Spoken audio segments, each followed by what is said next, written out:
Nailed it. Good morning, everybody. Happy Sunday to you. It's Coffee Break. I'm Spencer Campbell, aka Gila RPGs. This is Coffee Break. Every week I get to sit down with my cool friends and awesome people in the indie RPG scene, and we just drink a cup of coffee or tea or any sort of delicious beverage and hang out and chat. And so I'm very excited to be joined by the wonderful Jon Boyle. Jon, how the heck are you? Hi, I'm good. I'm like I was just saying to Spencer right before we went live, I'm surprised at how awake I am right now because I'm not usually a morning person. Yeah. Um, it's been a long time since I was like teaching and I had to get up like early in the morning to go to class, but I'm kind of like I'm great. I'm ready and ready to go You're and I ready haven't to even rock had and any of roll. my You're ready tea to yet. do this. I love that. I have like always been a morning person my whole life. Like I've Mhm. never had that like super sleepy teenager stage where you're sleeping until like 2 o'clock in the afternoon. I don't know. For some reason, I just like woke up early and I've always been ready to do morning stuff. Um, it's a gift and a curse because that also means I get very sleepy at night. I don't like to go be up for very late, but I can get up and get ready to take the day on. So like when we have those horribly early like flights that are at 5 in the morning, I'm like, Oh, I God. can do this. I'm ready. I'm ready to rock and roll. Yeah. Well, and then like inversely, I imagine like the Gen Con like networking rush is just hellish. Nightmarish for me. Can't handle it. Yeah. Like I'm already exhausted at the end of the day just from like talking and being on with people, and like my social battery is drained, but then also my body is just like, we're gonna get ready for sleep in like an hour, right? Like it's we're gonna have some dinner and then we're gonna get real sleepy and then we should stop. Uh And it's like no, no, I need to go find out where all of the cool people are tonight. yeah. And I gotta figure out what random activity people are doing or where everybody's gathering, and I gotta wander this city until I find it. Mhm. Take consume copious amount of caffeine during any kind of con season in order to get through that. Yeah, truly. Speaking of Um, caffeine, what did you make for yourself today, Jon? Today I have some lovely Earl Grey tea. My house loves their tea and loves mixing drinks. So we have a little bit of lavender simple syrup um, that went into today's tea and a Nice. little bit of oat milk. So That sounds delightful, and mhm. it's a really cute mug that you've got there. I know it's got a big mushroom Uh huh. on this side, and then we have a little. You're a fun guy. You're a fun guy. Well, Jon Boyle, you are a fun guy. I'm very excited to Oh, sit down and chat with you. Now, in the running up to all of this, there have been allusions to things that we would talk about. What with Cassie saying like last week, "Hey, are you going to talk to Jon about rock climbing?" And so, yes, I absolutely want to talk to you about rock climbing because I know nothing about it and I want to know oh, more about it.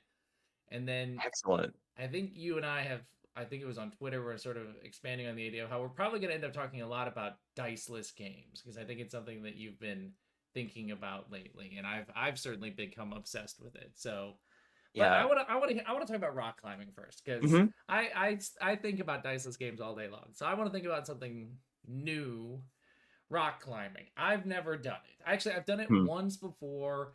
It was in college. It wasn't like a class or anything. It was just some activity that a bunch of us went and did. And it was, since it was the first time I did it, it was an indoor facility and like super on ropes, simple sort of Yeah. thing. But it was also a bunch of college guys. So there was like a lot of like, we all got to try and one up each other, which was not a smart idea. Nobody got hurt, but like, probably some irresponsible rock climbing techniques used. Um, so that's all of my experience with rock climbing is one night in college doing it. Man. Tell me how you got interested in rock climbing. So I think like as a kid, I always kind of liked whenever I would go to like amusement parks or things like that, I always was really, really enthused by those big like top rope like Mm. auto belay like rock climbing walls. And I love going on those. And then as an adult, there was a Twitch streamer who I watched who played a lot of Path of Exile, which I was playing at the time, and he also like bouldered, which I thought was Oh. super cool. And so that's kind of like that's sort of just like, and he would like, I would watch some of his streams or his YouTube videos, and then he would also occasionally just like post videos about like his climbs or like his gym or something, like his gym routine or something like that. And that kind of like is was the impetus for Adult John. Okay, that's And cool. then about a year and a half ago, the gym that I go to now in the Twin Cities was like, hey, we are waiving the startup fee in January this for all of January this year, and you get the first 3 months like at a huge discount. And I was like, that could not be a better excuse. Ah. So I went and I signed up for a membership, and I was like, okay, I'm gonna go 3 times a week. And if I hate it, I'll stop going. Right. And within a week, I was like, no, this is super addictive. I can't get enough of this. That's so cool. So I guess I forgot to say I have one other experience with rock climbing, and it's not real rock climbing. I've done VR rock climbing as well, which Oh, is a weird experience. I don't know if you've ever done that, or I mean, mm-mm. you do the real thing. But I remember getting an Oculus a few years ago, and they had like a thing where you are rock climbing, like act, and it's supposed to make you feel like you're out on a mountain and everything. And it did make us feel very like scared because the VR easily tricked our brains into thinking we were going to fall. But obviously, again, nothing like the real deal.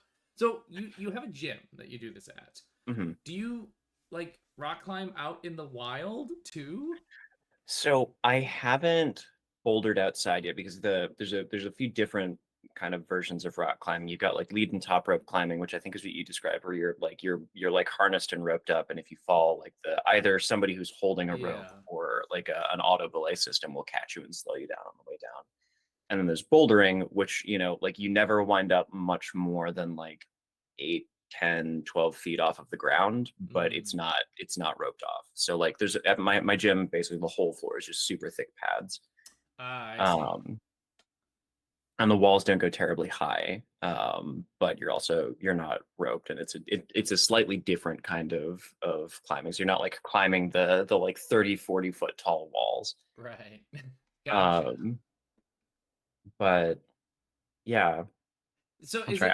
it so bouldering is when you don't have the ropes and or you don't have the restraints or all the harnesses, and then what is the one that I is it would you just broadly call it rock climbing, or is it Uh, top rope or lead climbing top rope or lead climbing? are the stuff where you're like harnessed up and you've got ropes and things. Top rope, I think, is usually what people call that. Do you want to go out into the like because you see also like all those pictures and videos of people who are out there like climbing insane rock faces and things like that. Is there a desire for you to ever reach that point? Do you want to I go out would. there and climb the world?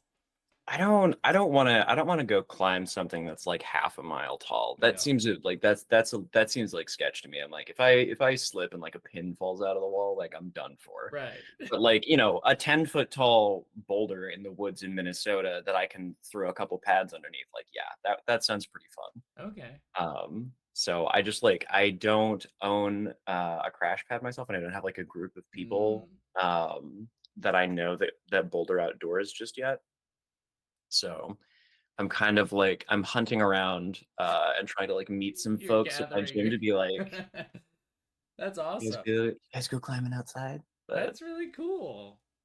I have to imagine that as you get better and better at this, I don't know, maybe this is not true, but as you get more and more into it, that you would walk around the world looking at things going like, I could climb that. it is a thing, 100%. It's a thing that happens. It's absolutely a thing that happens. I'll walk past like a nice little brick bridge and be like, oh, that's really pretty. And there's a small part of my brain that says I could climb the side of that. You're finding all the little gaps, the little handholds and everything. You're like, yeah, I think I could do that. Yeah, like, or I'll walk past like a wall or something and just like give it a little double take, like, oh, that's a good handhold. Oh, be Perfect. quiet, be quiet. I don't need you right now. It's like the game designer curse, right? Where you walk around, like you Yeah, enjoy any piece of media, and you're like, I think I can make a game based off of that. And you're like, no, just enjoy this TV show. Don't have to turn it into a game. You can just enjoy a thing. And it's like, no, I think I have to constantly think about how I can gamify all of the things that I enjoy. in life. Yeah, somebody says two words in a sentence that are kind of like opposites of each other, and you're like, oh, you have two stats. I'm like, no, no, it's just a joke. You have to ready to rock and roll in an instant. It's a blessing and it's a curse. I love that. Well, that's Yeah. cool. I mean, I don't. I'm sure there. Actually, my friend Mike used to do rock climbing years ago before he had children, and now he has kids, and he's like, nah, I'm not going to do anything that's dangerous for myself. Um, but I know he used to enjoy doing it, so I know there's gyms in and around the area, but I'm a big baby. I get scared of things. I never thought I was scared of heights, and then Mhm. and I thought I wasn't for a long time, and then a few years ago I was hiking in Scotland, and it wasn't even particularly dangerous, but it was like close enough to a cliff edge where I was like, oh, this has activated a fear in me that I didn't know was there, and now I don't think I want to be high up or be able to see the ground if I am high up. Yeah, it's one of those things where like I don't have obviously because I do the sport that I do for exercise, like I don't have a huge fear of heights, but like it's why top rope is kind of one of those things where I'm like I don't like the notion of being like stuck to this wall like 25 feet up. Um Yeah, and that there's even like some of the climbs that are like on the higher walls in my gym that you have to like top out and touch the top of the wall. I'm like that's a little high for me. That's a long even to a foot thick padding. That's a long way to it's a fall. fall. Yeah. Yeah, I get spooked now. I used to not I at least I had convinced myself that I wasn't afraid of heights for a long time, and then I don't know, I guess I just in my older years got activated this fear. So I'm sorry, John. It seems unlikely that I'll be able to join you on your next excursion out into the wilds at Gen Con when we just go climb the city of Indianapolis or See, something. But now you've activated me. I need to see if there's a climbing gym in Indianapolis. I mean, there's got to be something, and if not, there's got to be a wall that you can climb Right. I somewhere mean, in and around that city. it does look like okay, do they have a bouldering? Anyway, this is something I'm gonna have to investigate later. After working a booth at Gen Con after working Possum Creek's booth all day at Gen Con, I'm 100% gonna go You'll climb. Yeah, you'll have all the energy that you could possibly need. You won't be tired at all. You'll be ready to go. It'll be Yeah, perfect. exactly. I That's love where it. that's where we'll host a meetup. That's where the next Possum Creek meetup is. You have to climb this wall if you want to join us. You If got you would like to talk to Jay Dragon, climb these walls you 3 you gotta must. climb. Jay's up there. Sorry, this is how we did it this year. I don't make the rules. Just do what I'm told. That's great. Yeah, perfect. Well, that's cool. I mean, it does seem like a very fun, a very fun activity, like a fun sport to do, and I feel like it would be very good at, like, as a form of exercise, like you were saying, because it's all like using your body and stuff like that.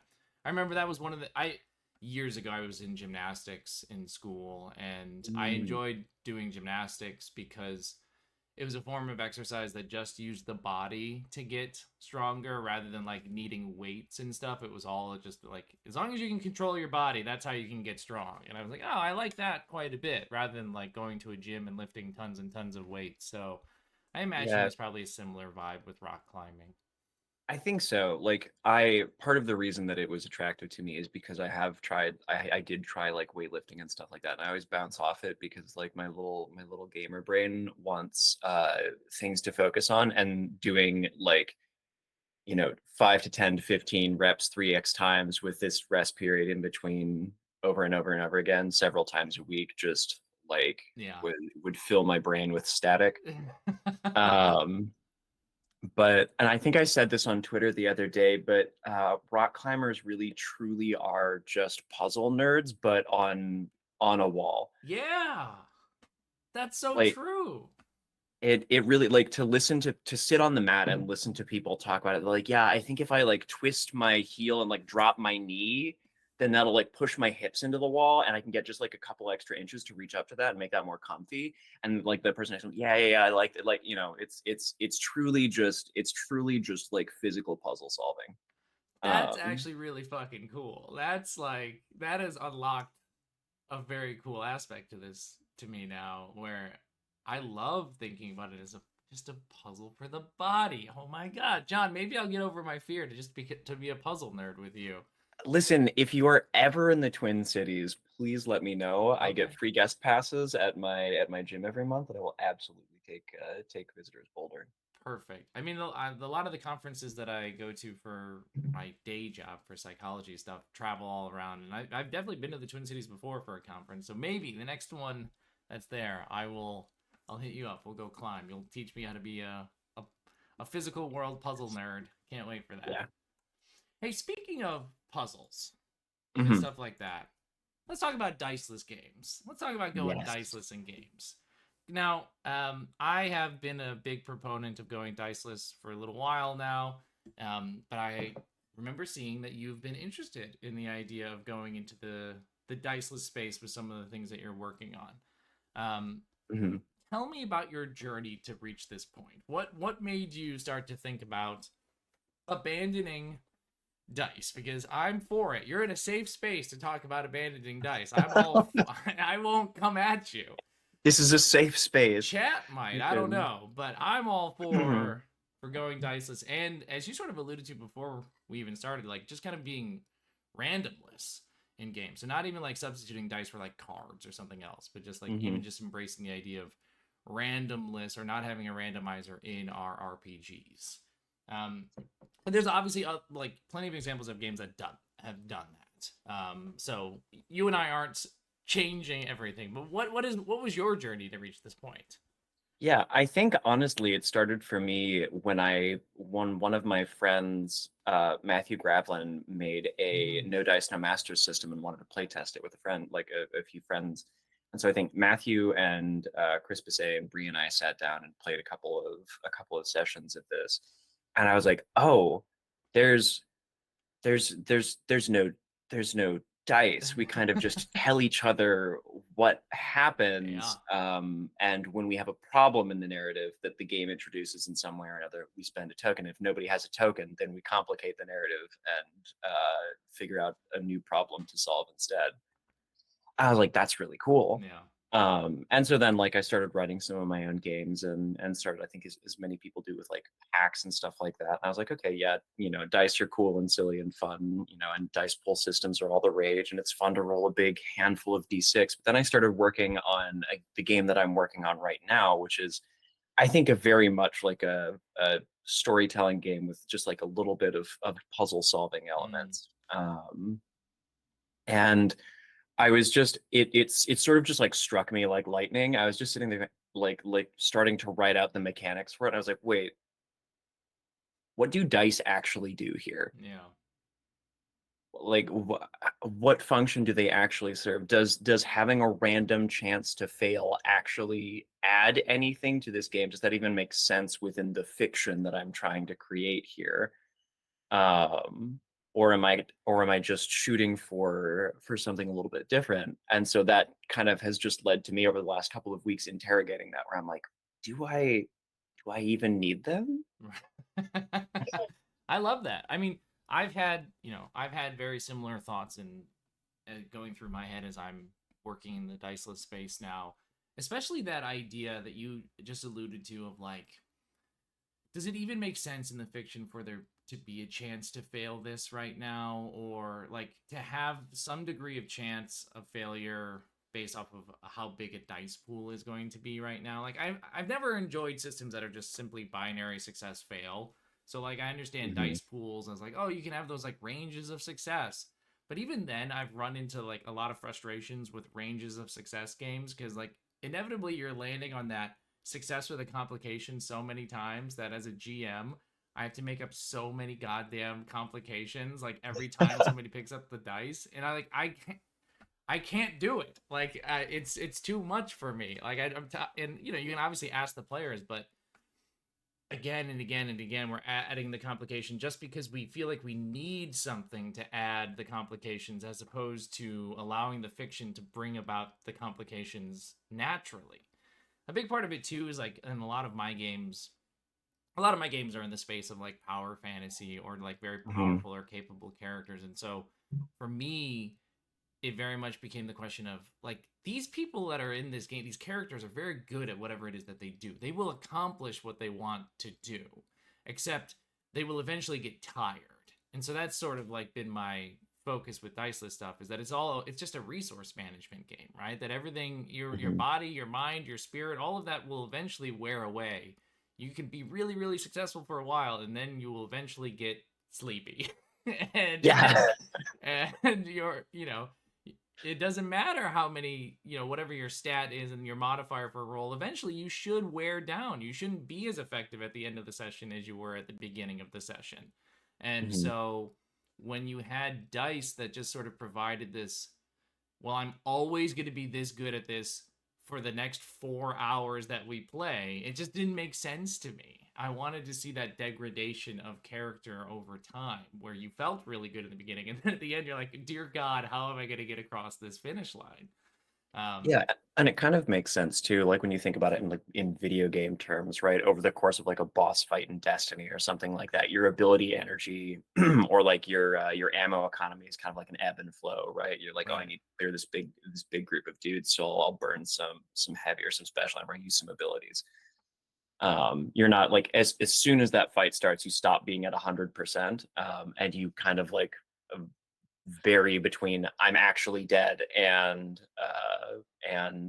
you know I'm somewhere close to my cap of power, but now there's a bunch of problems I need to solve, so that's not going to last very long. Right, exactly. So I'm excited to see you and others like embracing the idea of diceless. And I think also just for me, I would play games that have dice in them technically, and oftentimes our best sessions were those sessions where you don't pick up the dice. And like I've seen people say that so many times, like, "Oh, we just had the Mhm. best D&D session. No, nobody ever picked up the dice." And it's like, then do you is D&D the thing that is making you do that, or is it the fact that you all want to tell a certain kind of story and you pushed the system aside because the system didn't make sense for what you wanted to accomplish that night?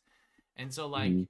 I've just found so many times where we're playing and it's like, okay, we picked up the die, like there were maybe 3 rolls. So what did those rolls really add, and how could we have kept the same narrative stakes and made it interesting, but found a way to add an interesting mechanism into it that isn't like, okay, let's pick up the dice and see if luck has determined whether or not you succeed at this, as opposed to your character's decisions and things like that. Um, so that's, I don't know. I'm fascinated by the idea of going diceless. So I'm excited to see that you're into it as well. Yeah, and I think like you mentioned like very like high power like power fantasy kind of games that you work on. I think it works a lot on the far other end of the spectrum too. Like if it's a very low stakes game, Yeah, um then like I think that also makes a lot of sense to be diceless, right? Because if your quest or whatever it is I need to take this basket of goods to like a witch who lives in the swamp, like yeah, there's going to be things that might be a problem for you on the way. yeah. Um, but we're talking about like a very low stakes adventure. It's more about like the kind of like story level stuff that happens along the way. Yeah, absolutely. I actually just listened to an actual play. So there's a show called Rolling with Difficulty, and Hmm. they did a one shot of Hunt, which is my Ooh. diceless one shot game, and it was it was really interesting because they rotated their GM, so it was like a fun experiment for them. So one of the players was the GM, and the GM was one of the players. So that was fun just to listen to that dynamic. But then to listen to them, kind of grapple with, but then eventually understand how the diceless aspect work, where it's like, okay, so actually I'm just describing what I'm doing and I'm just taking away one resource that is sort of linked up with this thing. And then the thing happens. But then they started to realize that they were running out of certain approaches. Like, oh, I can't just keep smashing everything with force because now my body is tired. I have to think with my mind, or Hmm. act in a reactive sort of way. And it was interesting to watch them, you know, I think there is that like learning curve for people who are very much in the dice zone, to just be told like, no, you can just do it. It just happens. like Yeah. that's a Well, hard thing sometimes. I remember I brought it up with my chat last week, and one of the first questions that somebody asked was like, "How do I know when I fail?" Then, Hmm. which I feel like is a really common response to people when you say like, "Yeah, I'm thinking about taking dice out of this game," or Right. "This is a diceless game." It's like, well, how do I know when my character can't do something? I'm like, well, do you have the resource or don't you have the resource? And slash or when do you think it's interesting for your character to fail? Yeah, Um, right? And like why is the failure of your character linked up to ostensibly luck and chance? Like does that feel good for you to be like, well, how do I know if what are the odds of my failure on a thing as opposed to no, you're gonna succeed. It's almost you are gonna be the one to decide when you fail because you are gonna be spending these resources and you have to decide like, okay, I've been burning through this. It means I'm gonna have some complications coming my way. And also, it just like there's there's just that conversation of like, isn't that part of the conversation of any game, even if you have dice in it, of like, is your character even capable of doing this in the first place? If they're not, don't pick up the dice. Similar thing here, mhm. like if your character's not capable of doing this, they will fail.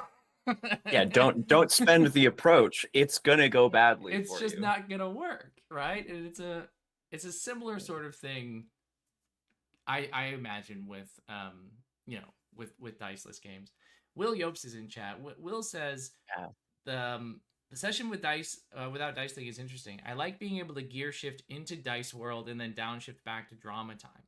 I think that's interesting. Like I think a lot of people do like that to like be in the space of like the really intense. We're not picking up the dice. We're just letting the role playing happen via the drama through the narrative through our role playing, and then to pick up the dice can be a very exciting shift, right? It can be a very like, ooh, okay, now I'm in dice mode and it's a new experience, which is I totally get that.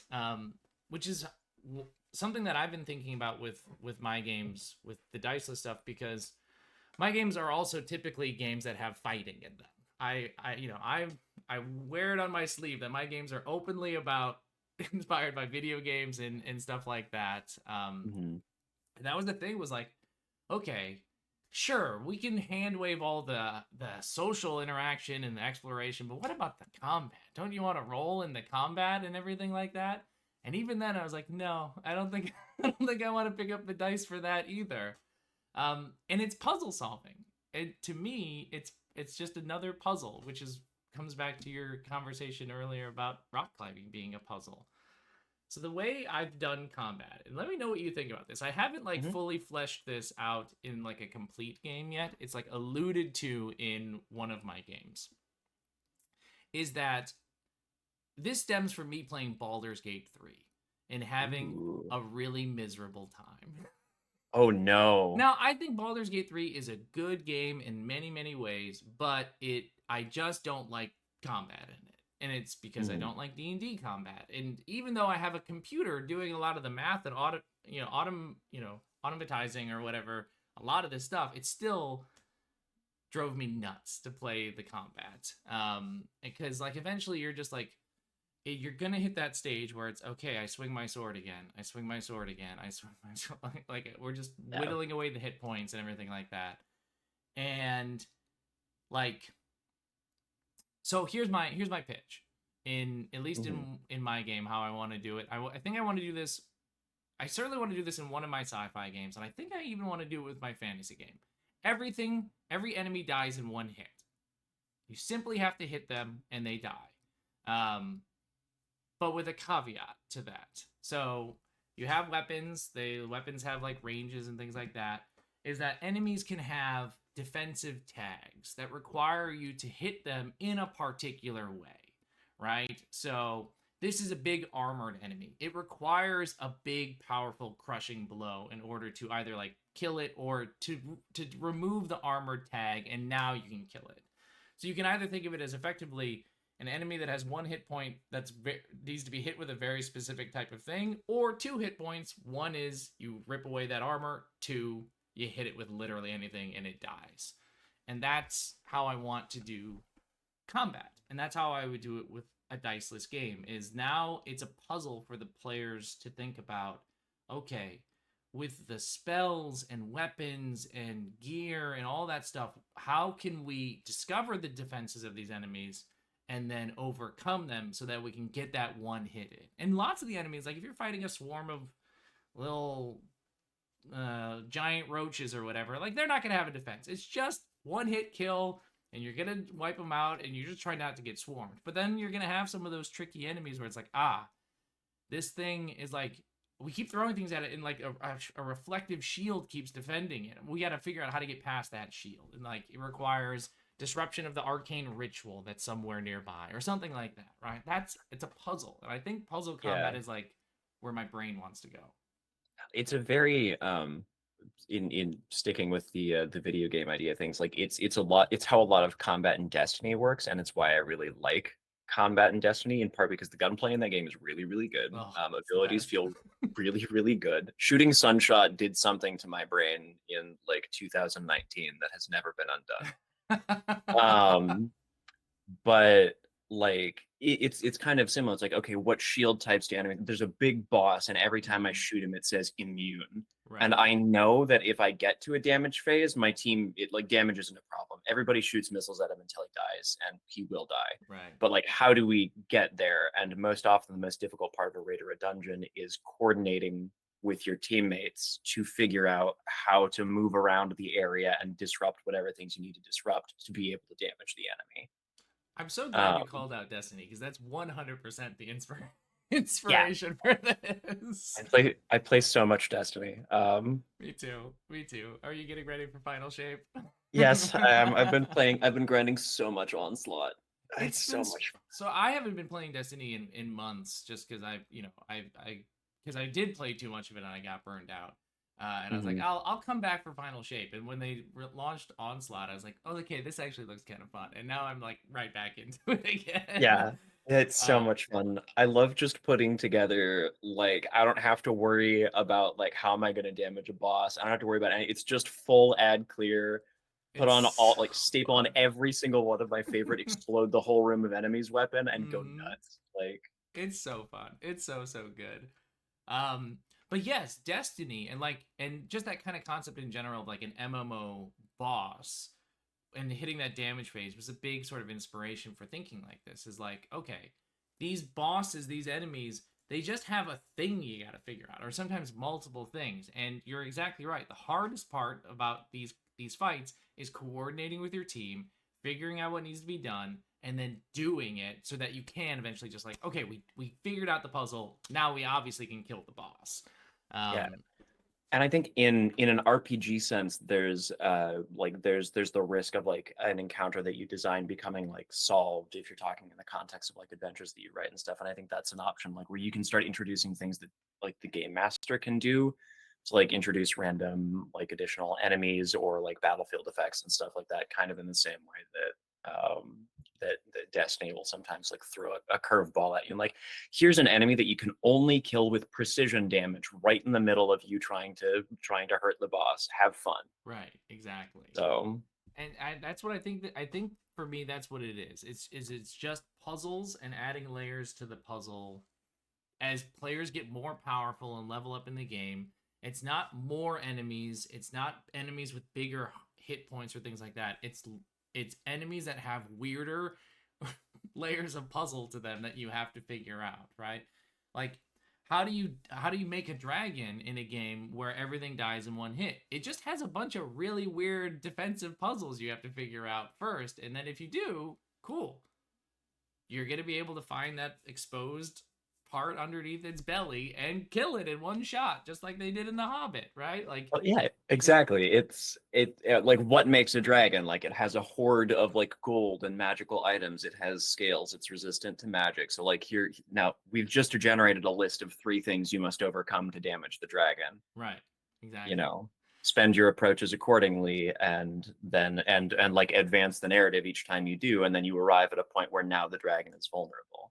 Yeah, I love that. And then, like, you get to play around with, like, it encourages the players to play with the approaches to really think about them as these, like, fun tools for how they change the world around them. And then it also, obviously, you can just play around with the type of equipment or things that the characters can hold as well. Like, one thing I have sort of thought out is like, okay, so there is that armored enemy we as I used as an example before. Maybe a weapon has an offensive tag that's like rend and it removes the armored tag from enemies. And you're like, cool, I'm going to carry this around. And if we ever see an armored enemy, I'm going to be the first one to hit them so that I can rip it off. And then our ranger from back there can just snipe it down.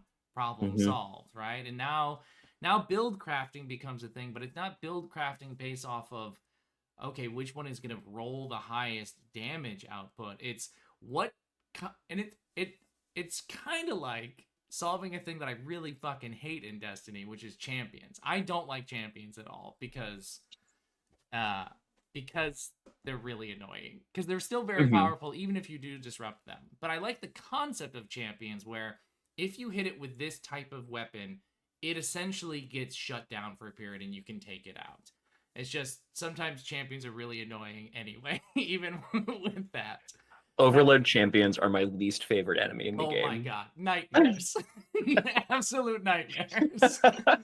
So like, Overload champions are terrifying. I love conceptually the idea of it. The execution of it isn't my favorite in Destiny, but like that, I Hmm. want that kind of concept then in the game where it's like, okay, I'm walking around with this big fuck off hammer that I know can like crush somebody who's got a big old piece of armor on them or like has a shield. I can smash that shield down. But it's maybe not as effective if I've got 5 goblins around me because I can only hit one of them at a time. I need Yeah. somebody else in the team needs to be able to handle, you know, clearing mobs and stuff like that. Just like a fight, like you said, you bring in those weird twists in the middle of the boss fight. Like, oh shit, there's 50 more things that we have to go kill. Hopefully, someone has the ability to clear that out.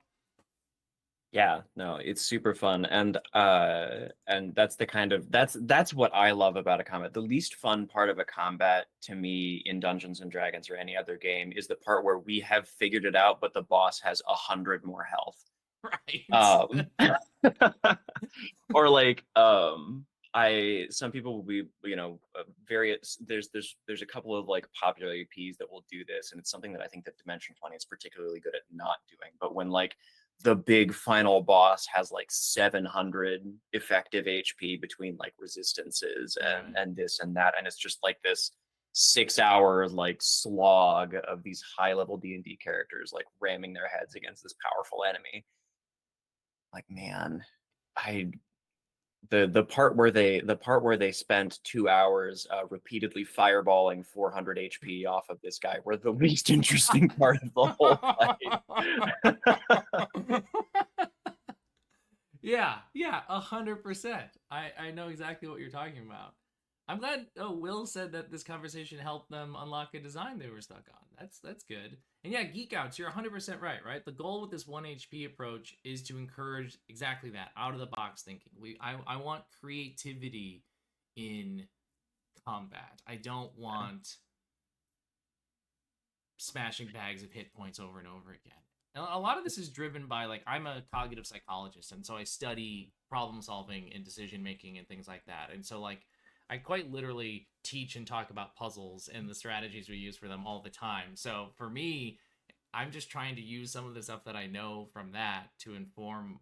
Finally, my degree is paying off, and it's informing my design in some way, shape, or form. Yeah, like it's one of those things where, oh man, I had a thought and it just ran right out of my noggin as I started to talk. Oh, I hate it when this happens.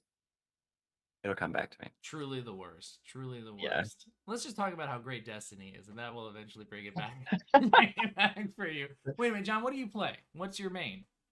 Um, I kind of I feel like I've kind of reached a point with Destiny that I almost don't have a main anymore, Oh, but Hunter, like I think this is what I said to a friend when they're like, what are you playing in the final shape? And I'm like, I'm going out of Destiny the same way I came into Destiny, which is mm, Golden Gun yeah. Hunter. I like click a guy for big number. It's a good feeling. Like put on Celestial Nighthawk, Golden Gun shoots one time, and you click a guy for 800,000 damage. And some part of my brain just activates. I'm like, yeah, big number, good. Health bar go boop.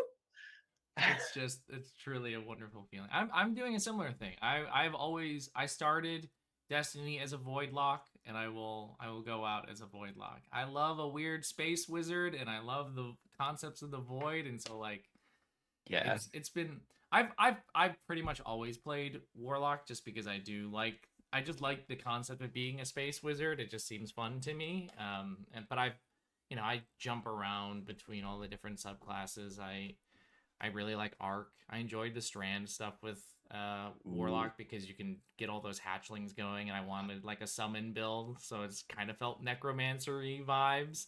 My Um, favorite thing in the world is to watch a green warlock, a warlock who is just glowing aggressively green, run past me, throw down a rift, and then watch just like 10, 15 suddenly just go, whee!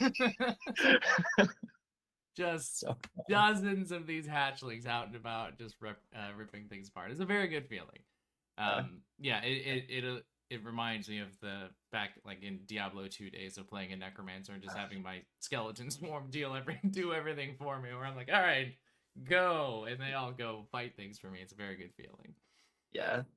I suppose actually, and this does bring me to something else that I was thinking about that Will said earlier, Mm. which is the like downshifting between like drama and dice rolled. One of the because I think this is the fate of every like RPG enthusiast who also plays the kind of video games we play. I'm like, I want to make a video game that feels like these, or I want to make a Mm. tabletop game that feels like these. Yeah. I've been kind of toying with the idea um, for the Destiny homage that I'm working on, of having like kind of a diegetic like shift between two things, like the equivalent of in the role playing game going to the tower. Like you have this is the part where you can like sit around and go talk to NPCs and Yeah. do your build crafting and pull things out of your vault and change your character.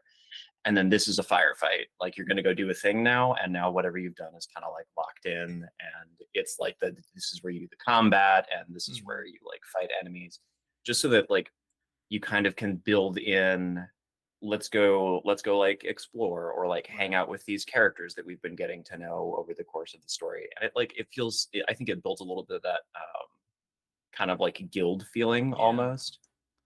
I love that idea. I mean, I love a codified gameplay loop like that, where it is like, okay, this is the time where we get to spend time in the city or the town or talking with NPCs and planning or hanging out and getting all that. And then this is the time where we're out doing the thing, the quest, the mission, the strike, whatever you want to call it. And that's, whatever decision we made here, we're out here now. We're in the field doing stuff. And then that loop, that loop is drugs to me. It's the that's the thing that makes my God, brain happy. That's how that's what my, because I want to actually, I do want to talk about your Destiny homage because it's what Light is like. When I made that a billion years ago as like a little one-page Destiny homage, I was like, that's what I want. I just want the loop of you're going on your strike, and you come back to the tower and you like check in with the factions and you look at your loot and you're like, okay, which cool things do I want to bring with me? Okay, here's the next mission. What should we bring? Go out, do the thing. And it was just like, this is exactly what I just literally wanted to translate the video game to the tabletop. Uh, I know it's such a like Destiny is such a fun gameplay loop, yeah, and I think there is a way to kind of translate the feeling of that into like the RPG world. yeah, Um, absolutely. So wait, I mean, so I want to hear how much of your Destiny thing have you worked on? Because I've played in that space now. I've made something, so I'm curious to know what mhm. you're doing with it. Just because not as a like a uh, as a comparison, but just as a like, how did you sort of Yeah, approach thinking about Destiny to the tabletop? so I've been working more on Hither and Yon lately, but I have a concept down that I actually played out. I stapled essentially some of the ideas that I had for it to a D&D one shot. And everyone was like, "Yeah, we have D&D character sheets," but at a certain point, it became, "No, you're just playing. You're just using pieces of D&D to play my system now." Right. Which I one of the things that I think is really cool about Destiny is the way that when you use your abilities and when you do cool stuff, you feed your allies' Yeah. ability to do cool stuff. Like when you like from like orb of power generation. So like if I cast my super, I immediately juice my allies up, and they're probably able to pop off Mm, now. And so that was something I wanted to translate, and that was what I designed something that I called, like, for now, momentum. mm, And like basically anytime you spend an approach or roll a die or take an action or whatever I settle on, yeah. you generate a momentum, and then I would probably allow for like kind of modifying like build crafting stuff, like when you do this thing, like if you use your grenade ability or if you use like an AoE ability and kill something, then like you generate another momentum, or you generate momentum for people near you. And then of course when you use your ultimate ability that charges up on the momentum bar is full, then you empty your momentum and give some to your allies and do your big cool thing. That's um really cool. I didn't capture any of that concept of like feeding your allies while you're doing stuff with my thing. I think that's really fucking cool and clever, yeah, John. I love the that. the feedback that I got after because like I did a bunch. Again, we were playing D&D with this stapled Yeah. to it.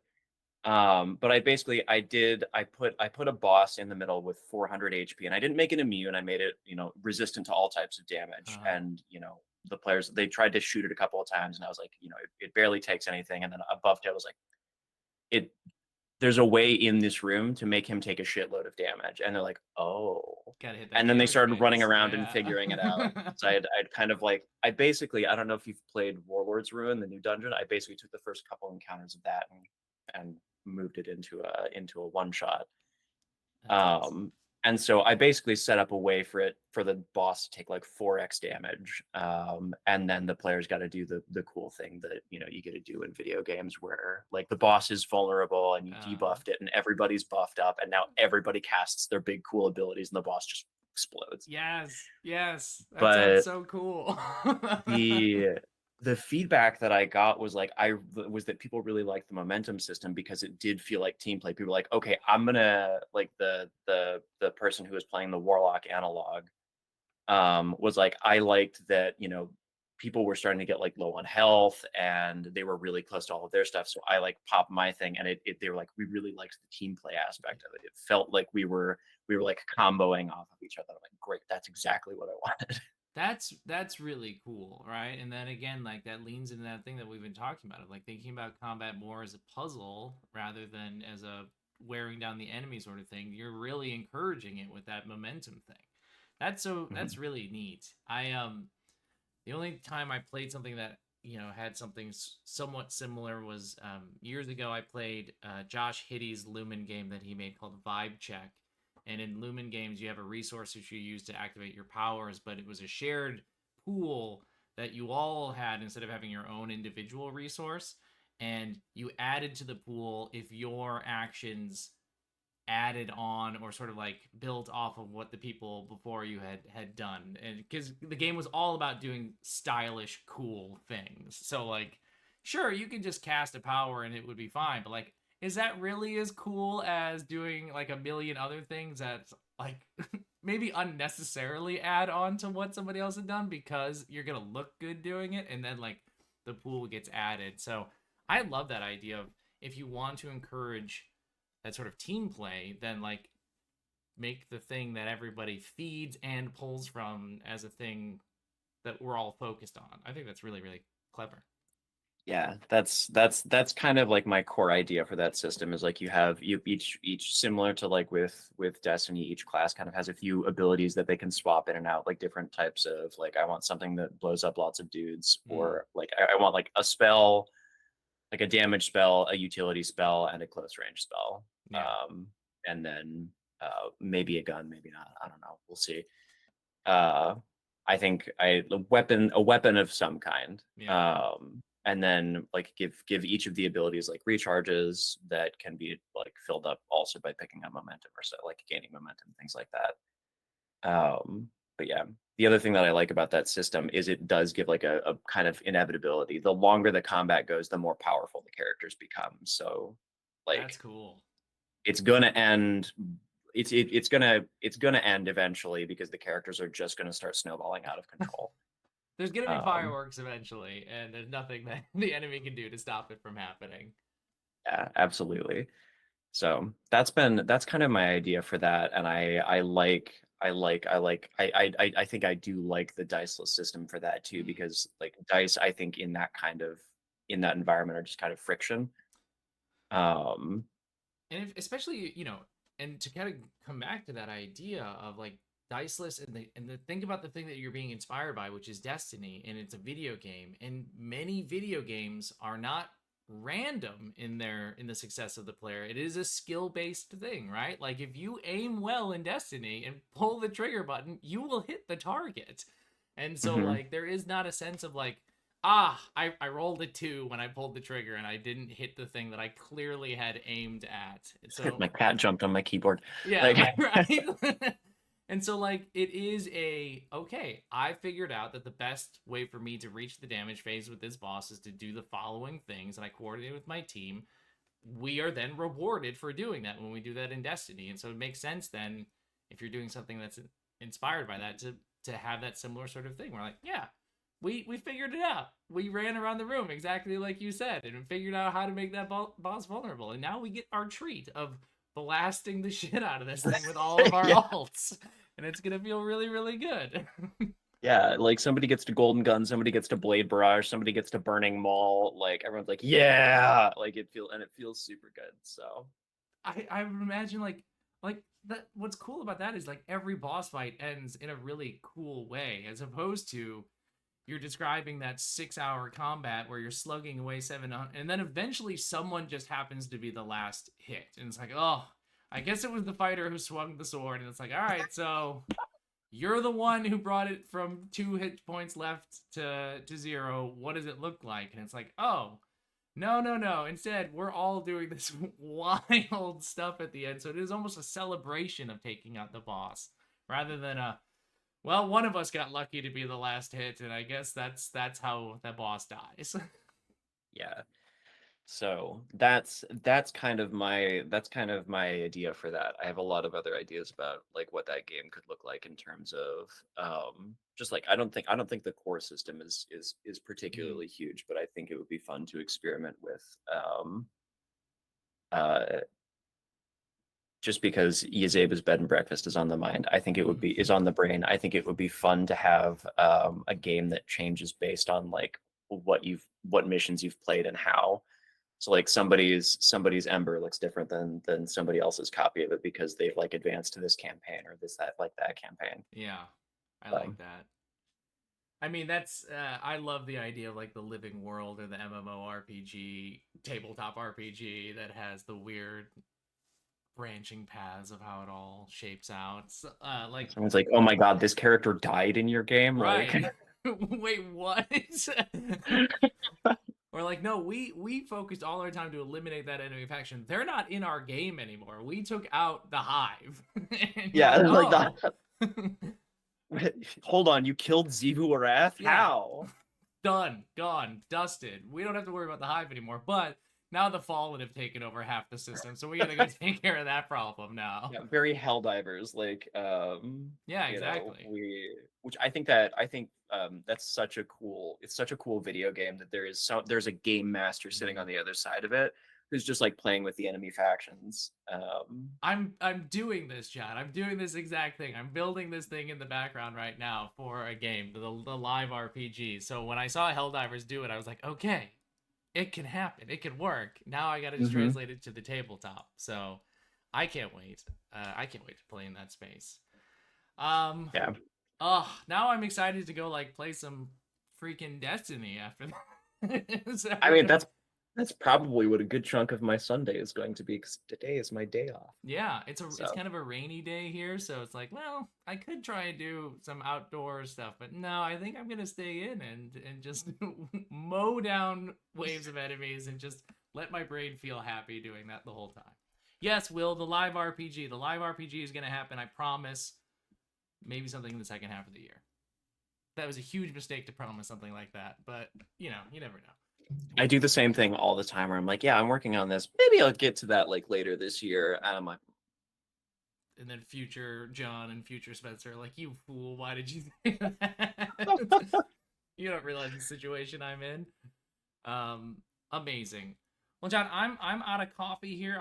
I've run dry. Yeah, I've just run out of my very large mug of tea, so Very good. Excellent job.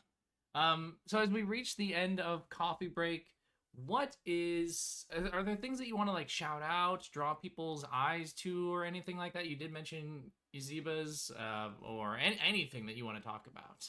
yeah. I suppose here, I have an itch link and that's got like my socials and my website and stuff on it.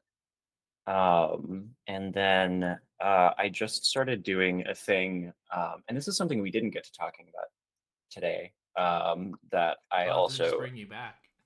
yeah, I know I'll have to come back because one of the things I've also been trying to fight after doing I Crave the Loop is like I don't scope creep, man.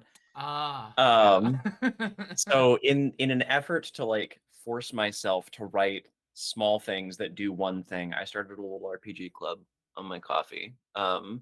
So I'm basically writing like a one pager or a zine once a month and putting it up there, and then it'll go up on Itch a few months later. But yeah, That's that's really that's cool.